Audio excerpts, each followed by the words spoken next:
Sugar, Ferris, Carol Boykin had Bassin Gals, and I worked with them almost from the get-go.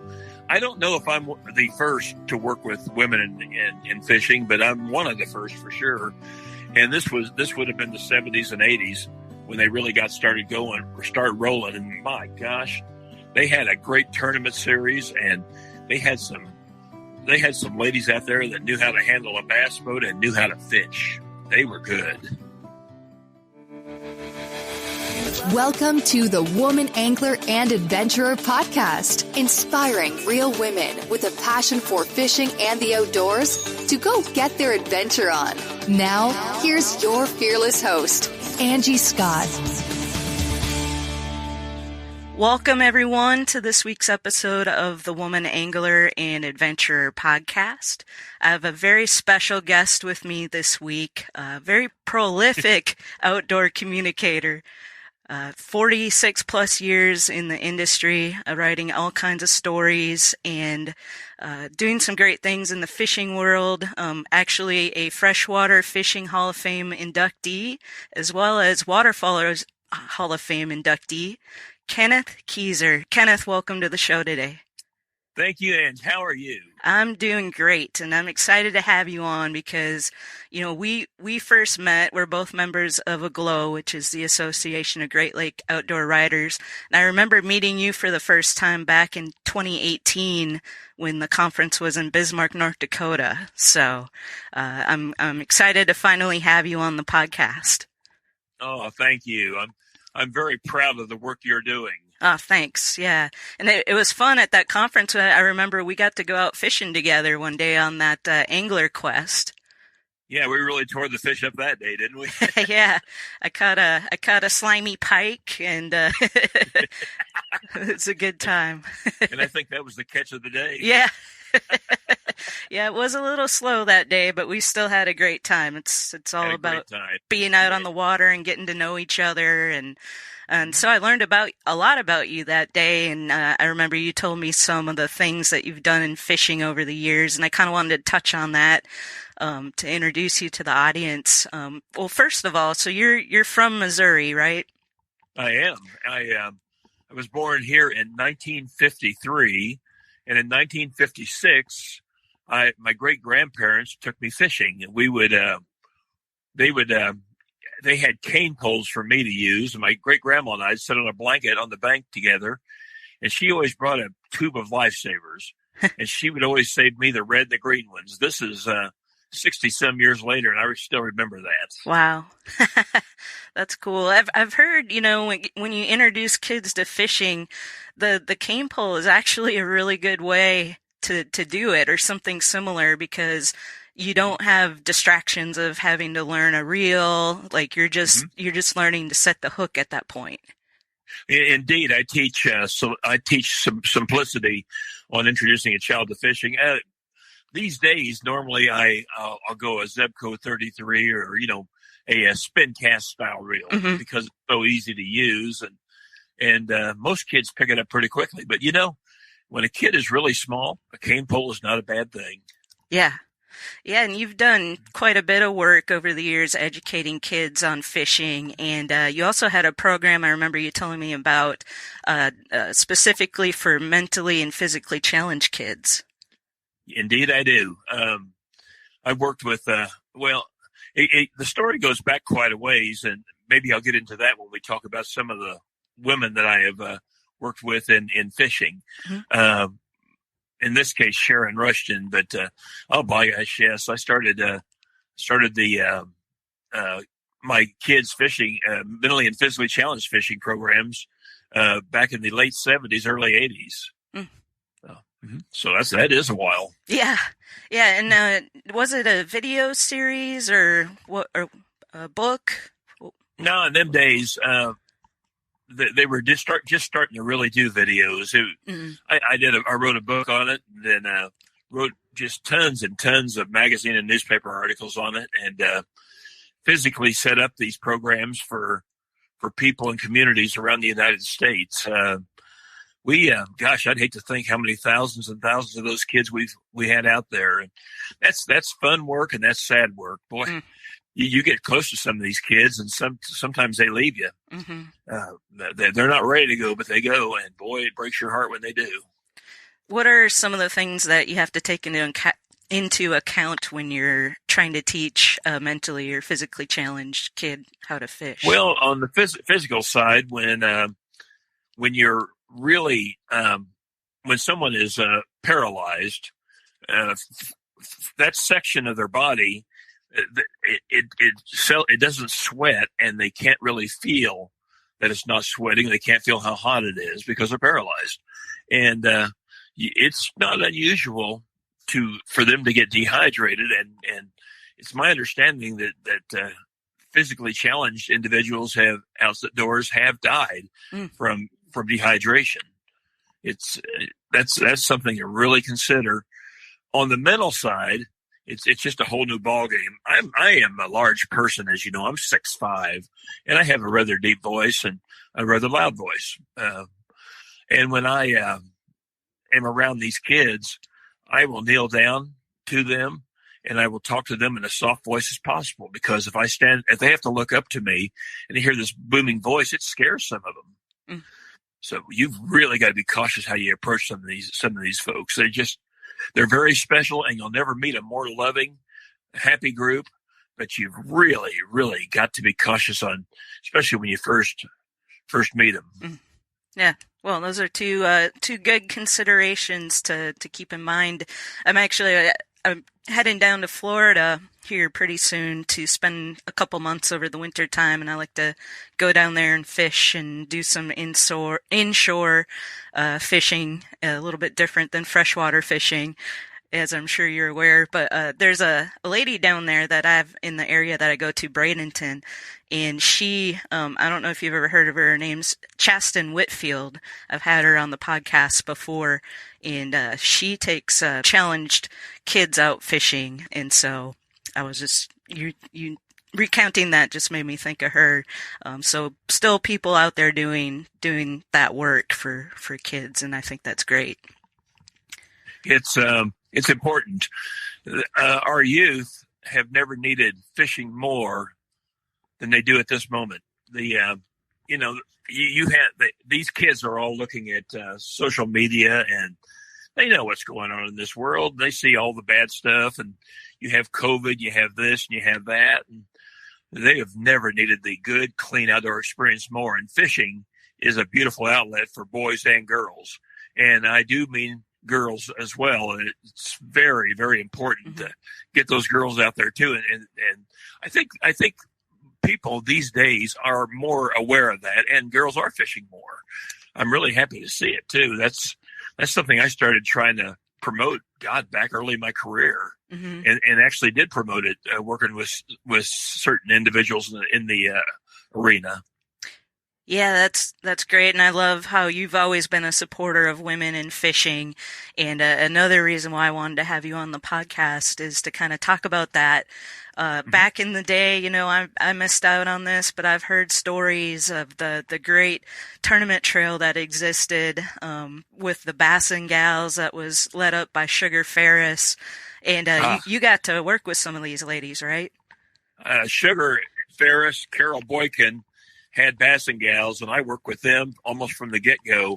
I don't know if I'm the first to work with women in fishing, but I'm one of the first for sure.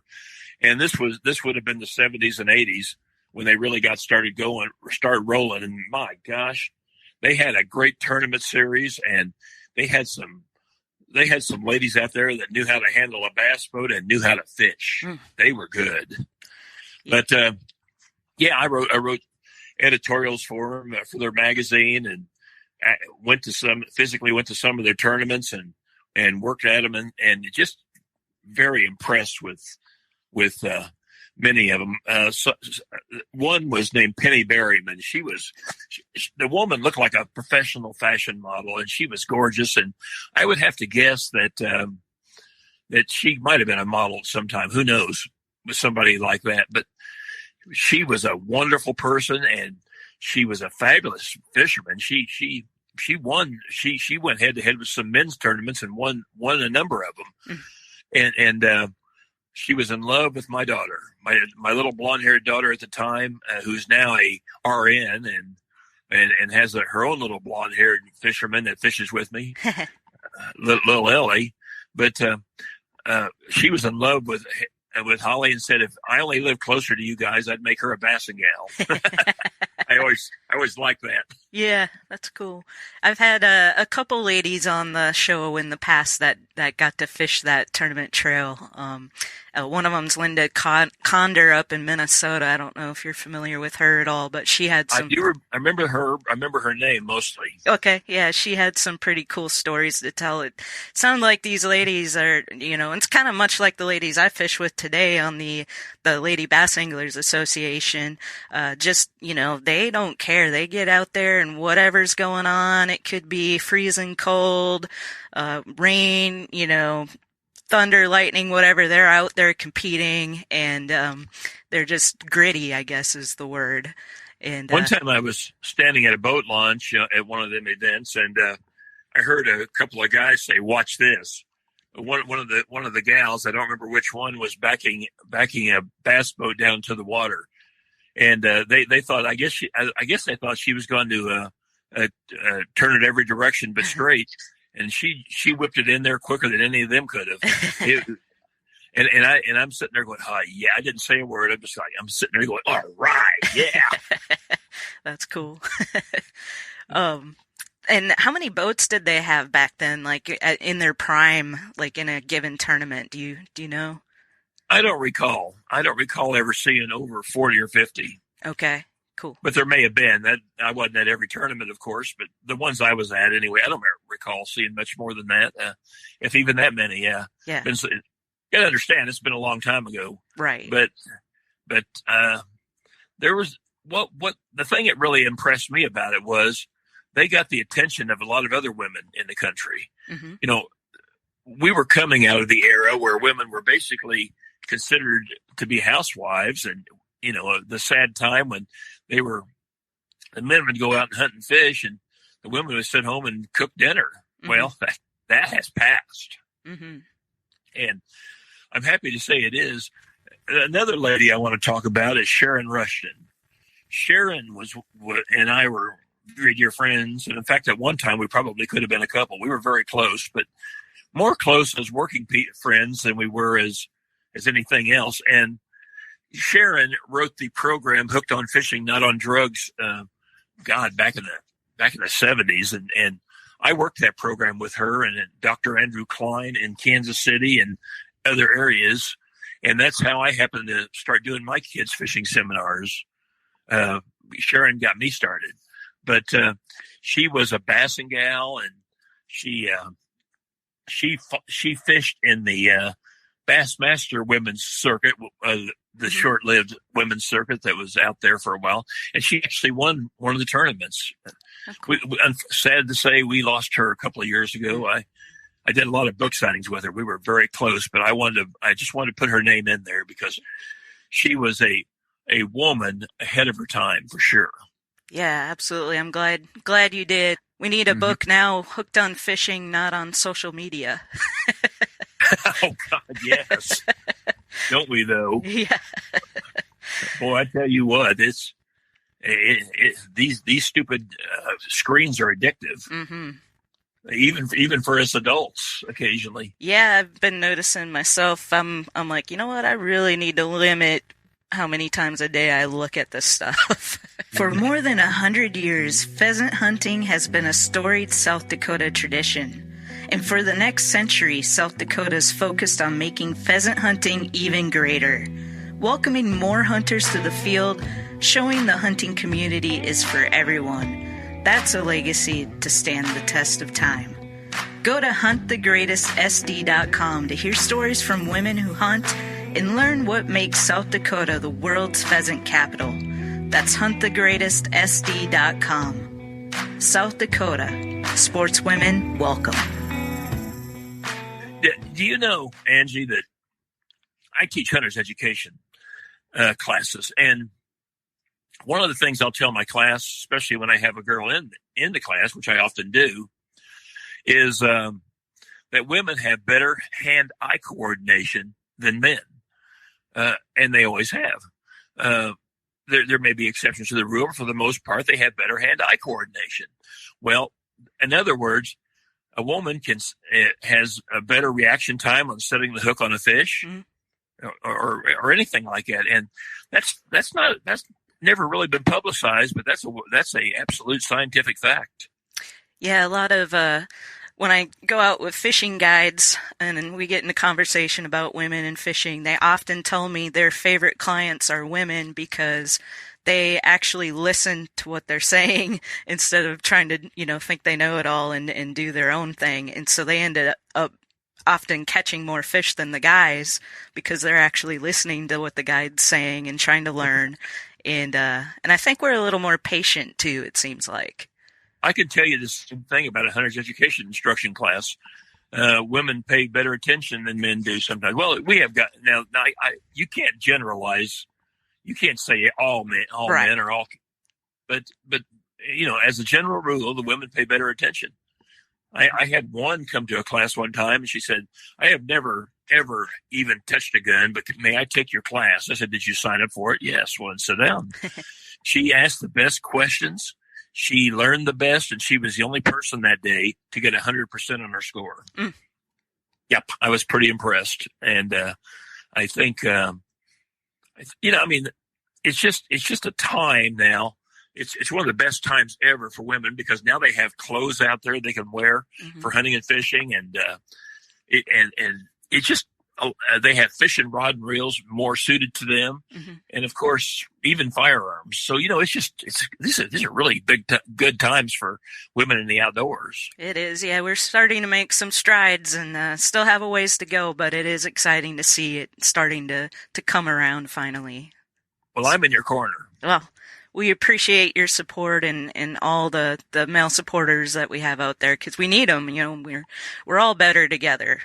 That's just the bottom line. So yeah, like I said, these kids have never needed the outdoors more. And when I do a fishing seminar, and I teach, healthy kids seminars as well, and sometimes I just do fishing seminars. And when I do, it's not unusual whatsoever to have a woman walk up and say she's a single mother and she wants to know how to take her kids fishing.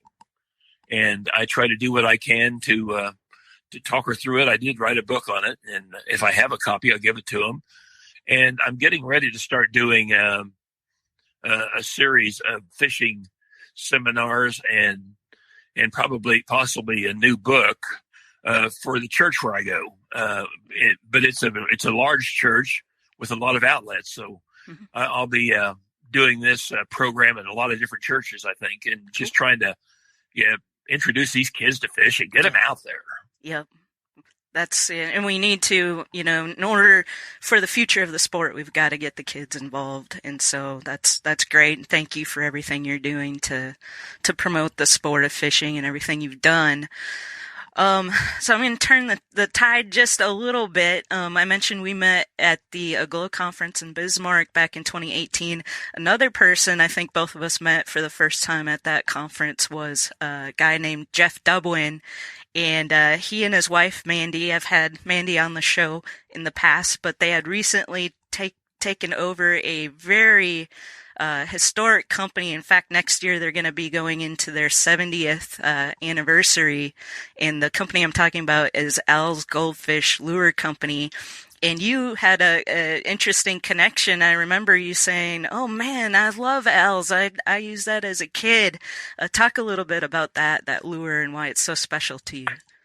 Well, it started out years ago on March the 1st every year at the lake where I live. They would stock trout, and they'd let it sit for a couple of days, and then they were allowed to fish for them. So me and my buddies from high school and junior high, we would hike over to the area, the dam area, and we would fish on the shoreline and catch trout every year. We just absolutely loved it, but we were always trying to find a better spoon to use, because that's basically, we use spoons and spinners. That's all we used. And power bait, of course, hadn't been invented yet, and so we're my father and I were down at a hardware store in North Kansas City, Missouri, and there was a card there, and it had these little goldfish on them with treble hooks, and you could see the shine from across the room practically. And I walked over and looked at them, and they were called Al's goldfish. So I told my father I'd like to have one. He says, "Hey, Kenny, those things cost $1.25. I'm not sure we can spend that today." I said, "Dad, I'll throw hay bales, anything. I want one. I want to try one." So he gave in. He bought me one, $1.25. The day we went fishing, I didn't tell the boys I had a different lure because I had no idea what it was going to do. I didn't know what it looked like in the water, and I didn't know if I had just thrown it and weighed $1.25. And in 1964 or 65, $1.25 meant more than it does now. You can't even buy a candy bar for it now. But I cast that sucker in, and on the second cast, I whaled into a big trout. Fought him, got him in. Second cast, the next cast, another trout. Bang, bang, just like that. Limit was 2, I was done. And the boys, I got their attention. Suddenly, what are you using? Now, I've got this lure. Well, can we use it? No. So pretty soon they're trying to get it any way they can, include steal it from me. I'm not letting them get it. And finally, I just gave up and okay, go ahead and try it. On the second cast, he hung it on a crappie bed and lost it. Oh, no. But by that time, we all knew about it. We knew where to find them. So we all went down there with our parents, and we bought more of them. And my gosh, I had a love affair with it. And I had several long after they went out of business. And I used them until I lost them all. Eventually they were gone. They drop fast, and you can hang them on brush. But boy, let me tell you, they have the best deep wobble, and they have the great flash. It's probably one of the best lures for attracting fish with flash I've ever seen. Yeah. You're a good angler. You probably have noticed the same thing. Yeah, I love the action on them. I love how far you can cast them. That's one of my favorite things about it. And I've used it in bass tournaments before where nothing was working at all, and then you catch a fish. So there's definitely something to be said for the Al's goldfish lures. I always have one tied on, ready to go if I need it. And gosh, what was it? Oh, the Glow Conference in La Crosse, Wisconsin. We took the Angler Qwest out again with Mandy from Al's, and she caught her first walleye on one of the Al's goldfish, which is really cool. It was, again, another situation. None of us were catching anything. Mandy's out there casting this Al's out in no man's land, and I'm like, what is she doing? She ain't gonna catch anything. And she reels in this really nice walleye. I love it when good things happen to good people, don't you? I do. Yeah, I was so happy for her. That was awesome. They're the best people. They're nice people. They're very humble people, and they're really, really, really doing a great job with this company. I am so pleased to that they considered making me a bit of a part of it. Yeah, so let's talk about that. Last year you had something really, really exciting come out just in time for Christmas, and here we are again, just Christmas coming up this year. So talk a little bit about what you guys did last year with Al's. Well, after all the accolades of my 40-some year career and all the good things that's happened and everything, this is one of the highest honors ever paid to me, and I really am proud of it. And because of my history with Al's Goldfish, they named one of their products after me. They call it Kenny's Christmas Kit, after Christmas, Kenny's Kit, which is either 4 or let's see, I got the big box here. The 4 is one I usually use. Either 4 or 6 of their best spoons, the ones I picked out, my choice, my colors, and the ones that are, to me, are the most productive. And they sell these things for a really good price too. It's not $1.25 a lure anymore, but right. No, yeah, they've definitely gone up. But you know what? They're made right here in the USA, and that's something really special about Al's goldfish lure company, and so it's worth, not only are they great lures, but to support a company that, manufactures their lures here in the United States is great and worth paying a little more for, I think. And so this kit, or the Christmas kit, it comes in a really nice case, labeled, and you got, like you said, your hand-picked favorite Al's goldfish lures right there in the kit. And my signature. And your signature, yeah, and it makes a great Christmas present. So anybody that's still looking for ideas for their angler friends or want to introduce somebody new to fishing, that would be a great starter kit. Yeah, if someone is really worried about, with the shipping problems this year, if someone's worried about getting presents on time, Al's will get them to you within a couple of days. And is this available in stores, or do they need to go to the website to order it? Well, I think the kit has to be delivered off their website. You of course can get Al's Goldfish at Bass Pro Shop, and probably Cabela's too. Definitely Bass Pro Shop. Yeah, I've seen them all over Bass Pro. To get the Kenny's Christmas kit, I think you have to go through their website and alsgoldfish.com, I guess. Yep, nice and simple. You just go to alsgoldfish.com. I just brought up the kit on the website here. I've got it in front of me. So like Kenny mentioned, you got the 4 lure option, or if you want a little bit bigger, a couple other extra options, you got the 6 lure kit. And both of them have just that really nice little tackle box that they come in. And it's just a perfect Christmas gift. So yeah. Go to alsgoldfish.com. You can just search for Christmas kit, and it will come right up. So this is not a gimmick lure either. This is one of the best you can. Well, arguably the best spoon, in my opinion, the best, and certainly I've caught more on it than any other spoon. So awesome. I've been fishing for a long time. Yeah, and just really well made. Gonna last a long time as long as you don't get it hung up in a brush pile. Yeah, and it will catch any fish that eats fish. Mm-hmm. Yep, I've caught bass. Mandy caught that walleye. You've used them crappie, for trout. Big time crappie lure. Yeah, and even ice fishing. Those of you that are into ice fishing, they make lures that are great for jigging in the ice. So, and I'm going to be chatting with another angler, TJ Gramberg. I don't know if you know TJ, but she loves them for ice fishing. Mm-hmm. And now, I don't ice fish because I live in Missouri, but is it the flash of the lure that makes it so good in that? I think so, yeah. It definitely catches a fish's eye for sure. Mm-hmm. Mm-hmm. So, irresistible. Cool. Well, awesome. Anything else you want to touch on? Or you kind of mentioned some things that you got coming up with that possible project with your church, which is exciting. Mm-hmm. Anything else? Any other conferences coming up for you, or? Oh, just business as usual on this end, right? I'm still writing magazine and newspaper articles. If you can Facebook friend me and probably see some of this stuff, or you can Google Kenneth L. Kieser, Kieser, and see a whole bunch of stories and stuff. I don't even know what all's there. And you can do Kenneth L. Kieser, you can do Kenny Kieser, and you can do Ken Kieser. And all 3 names will bring up different stories I've written over the last X number of years. So if you want to check out some of my stuff, please do.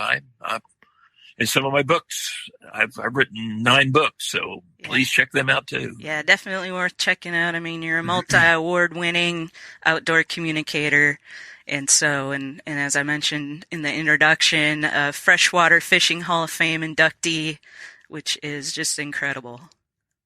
Do you know how to become a rich outdoor writer? You know what the secret is? I'm sure there's a funny antidote there. Marry a rich spouse. There you go. How you become a rich outdoor writer. Yeah, it's a tough gig, but you get to experience amazing things, and I think that maybe is the trade-off there. Well, you do, and yeah, the perks are beyond imagination. Imagine getting paid for hunting and fishing. Yeah, not a lot of people get to do that. So, Rough life. Yep. Well, thank you so much for coming on the show. I'm so glad we had the opportunity to do this, and hope everyone goes to lsgoldfish.com and checks out Kenny's Christmas kit. Merry Christmas to you, and you keep up the good work. I'm proud of what you're doing. Thank you so much. I'll do my best. All right.